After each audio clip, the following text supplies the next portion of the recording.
marami tayong pag-uusapan ngayon. Alright? So, tuturuan ko kayo kung paano ko nga ba nagagawa na mag-travel ng mura. So, yan, pag-usapan natin yan, di ba? Kasi marami sa inyo nagtatanong kung paano ko daw nagagawa na mag-travel almost every year. Yes, every year nag-travel ako dito sa Pilipinas and abroad kapag kaya ng budget ko and kapag mayroong mga opportunity na ma-invite tayo ng tourism department na mag-travel, go lang tayo ng go, diba? So, yon.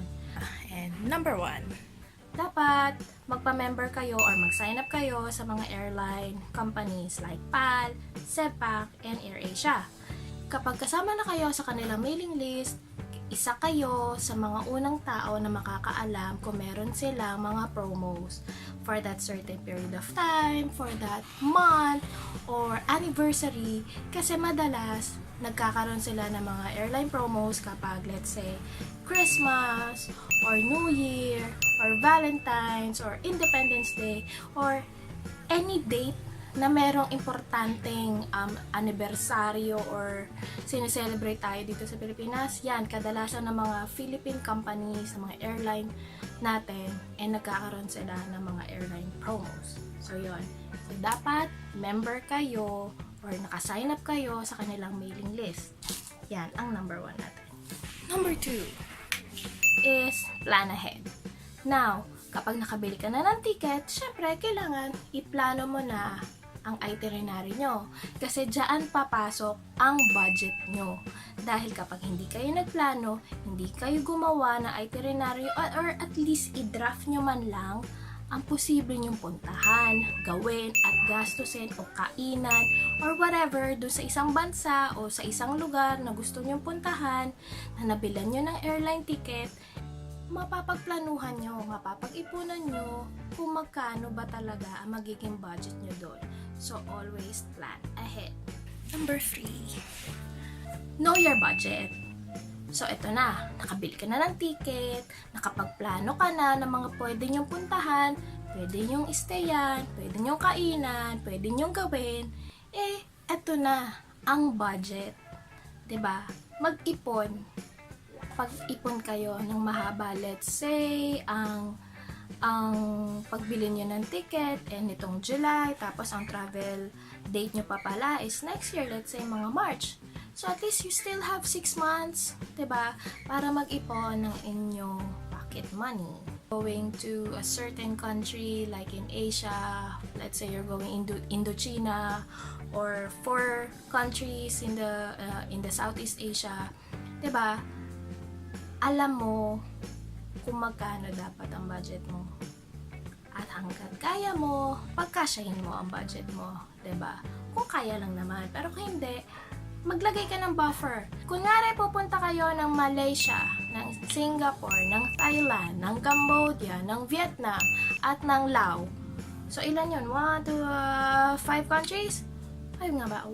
Singapore, Malaysia, Thailand, Cambodia, Vietnam, Laos. Yeah, 6 countries pala. 5 or 6 countries. Kung pupunta kayo sa 5 to 6 countries at pagkakasyahin nyo siya na pagta-travel nyo ng 2 weeks lang, kaya naman.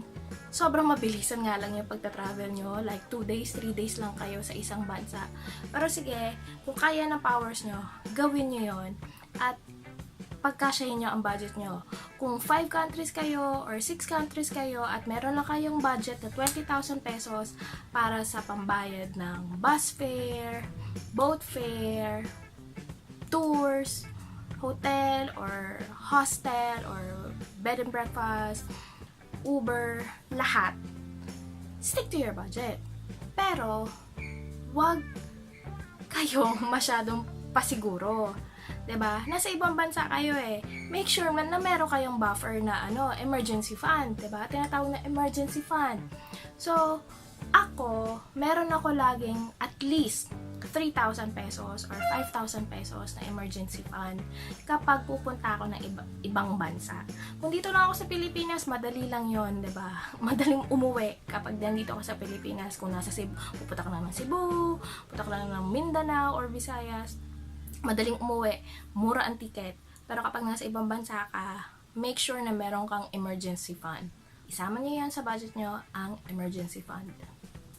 Number Number 4. Alamin nyo kung saan kayo mag-i-stay. So, ito na nga. Meron na kayong budget.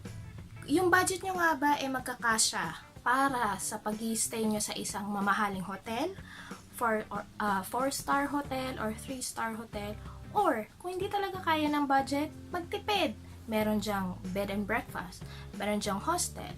Hostels in other countries like Malaysia, it can go as low as 250 pesos. Believe me, merong 250 pesos.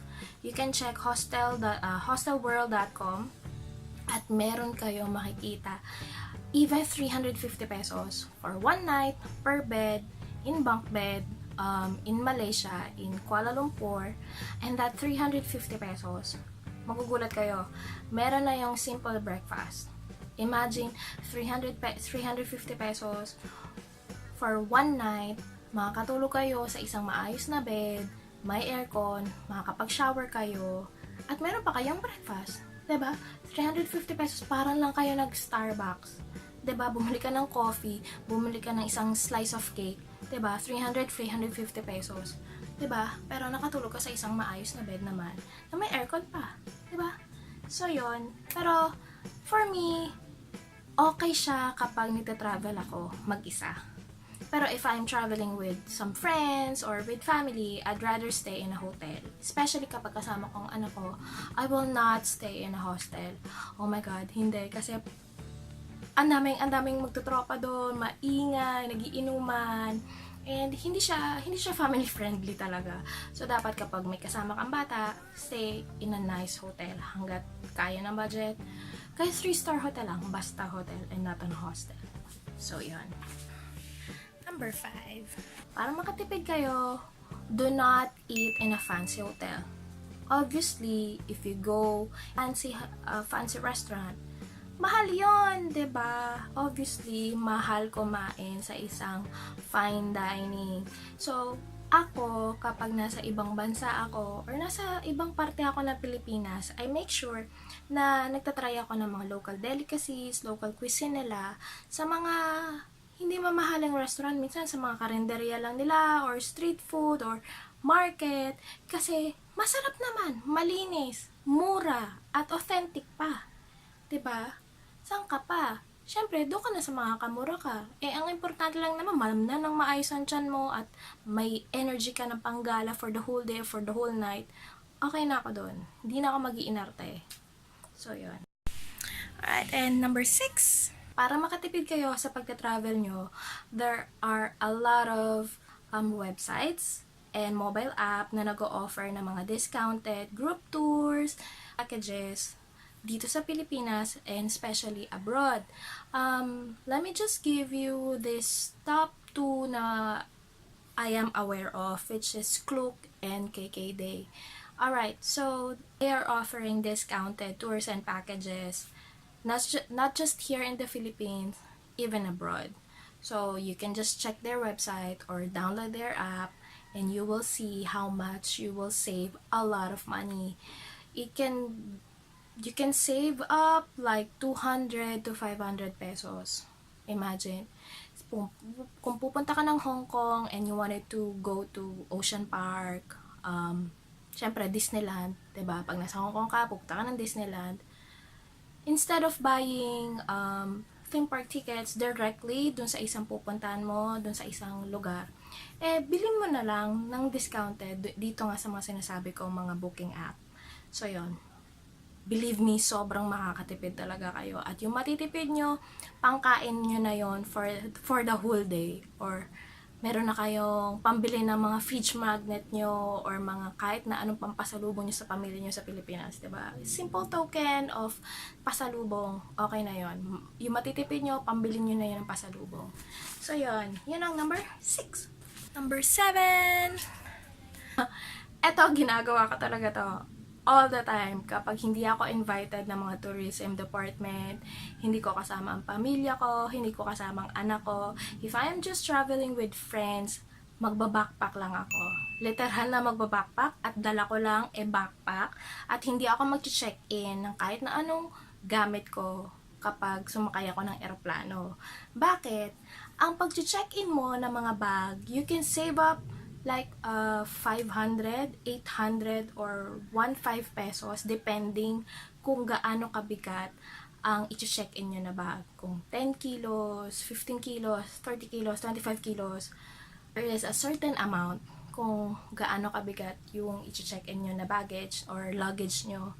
So, yun. So, ako, pag nagta-travel ako, and solo, or with friends lang, backpack lang, so makakasave ako dun sa mga check-in baggage na yon, 'di ba? Total, matipid naman ako, maninipis sa mga damit ko, naglalaban naman kami kapag nagta-travel kami ng medyo tagal-tagal na mga 2 weeks, ganyan, abutin kami ng more than a week, 1 week to 2 weeks, kapag gano'n ang pagta-travel ko, konting damit lang ang dinadala ko, and laba-laban na lang, maghanap kami sa mga hostel na merong labahan, or sa mga hotels na mga, or condominiums na ini-stayan namin, ganyan, mga Airbnb, talagang kapag merong washing area, ganyan, or may washing machine do sa i-stayan naming Airbnb or condominium, ima-maximize talaga namin yon para tipid-tipid, laba-laba lang, tapos na okay na, diba? Konting damit, laba-laba lang.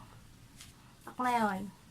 8. Ako, ginagawa ko talaga to kahit hindi ako pumupunta ng ibang lugar. Pero nasanay na ako, nadala ako ng sarili kong water bottle. Always bring your water bottle. Kasi makakatipid talaga kayo, even if I'm going kahit dyan lang sa SM, nagdadala ako ng water bottle ko. Kasi kapag nauuhaw ako at wala akong dalang water, kapag bumili ako sa SM, that's 20 pesos. 'Di ba? Pero kung may dala naman akong water bottle, magre-refill lang ako dito sa bahay, bit-bit ko na lang yon, 'di ba? Tipid na ako, makakatipid na ako agad.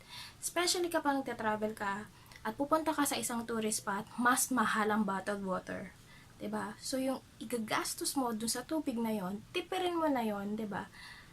Most of the hotels and even hostels, free ang water. So refill ka na lang dyan at baunin mo para kapag tour ka for the whole day, makatipid ka man lang kahit sa water. Number 9. If you're staying in a hostel or Airbnb or bed and breakfast or hotel na merong free breakfast dun sa binayaran nyo, maximize it, 'di ba? Kainin nyo ang breakfast nyo doon para at least ang next meal nyo na lang is sometimes afternoon, lunch, and dinner. Kasi ako, I'm doing intermittent fasting. I don't eat breakfast anymore. So, kumakain ako around 10, 11 a.m. So, pag kumain ako ng 10 a.m., okay na ako doon. Good na ako for the whole day.